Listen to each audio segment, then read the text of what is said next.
తెలంగాణ ప్రభుత్వం తెలుగు సినీ కార్మికుల సమస్య పరిష్కారానికి ఒక కమిటీని ఏర్పాటు చేస్తూ ఉత్తర్వులు జారీ చేసింది. ఈ కమిటీకి కార్మిక శాఖ కమిషనర్ చైర్మన్గా వ్యవహరిస్తారు. తెలుగు చలనచిత్ర పరిశ్రమ ఉద్యోగుల సమైక్య, Telugu film chamber of commerce, నిర్మాతల మండలి ప్రతినిధులు, అలాగే ఇతర ప్రభుత్వ అధికారులతో ఈ కమిటీని ఏర్పాటు చేశారు. ఈ ఏడాది ఆగస్టులో సినీ కార్మికుల వేతనాల పెంపు, ఇతర పని పరిస్థితులకు సంబంధించి సమ్మెకు దిగిన తర్వాత ఈ నిర్ణయం తీసుకున్నారు. ముఖ్యమంత్రి రేవంత్ రెడ్డి జోక్యం చేసుకోవడంతో ఈ వివాదంపై చర్చలు జరిగాయి. అదనపు కార్మిక కమిషనర్ ఆధ్వర్యంలో కార్మికులు, నిర్మాతల మధ్య చర్చలు జరిగాయి.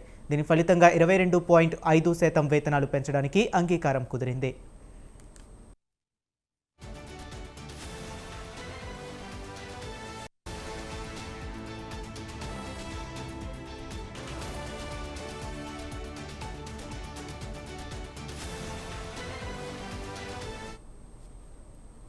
ఈ కమిటీ సినీ కార్మికుల సమస్యలపై చర్చించి 2 నెలల్లోగా ప్రభుత్వానికి నివేదిక, సిఫారసులను అందజేయనుంది.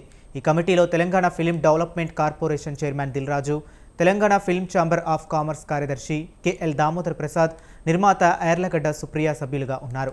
అలాగే Telugu film industry employees federation అధ్యక్షుడు వల్లభనేని అనిల్ కుమార్, కార్యదర్శి అమ్మిరాజు కనుమిల్లి కూడా కమిటీలో సభ్యులుగా వ్యవహరిస్తున్నారు.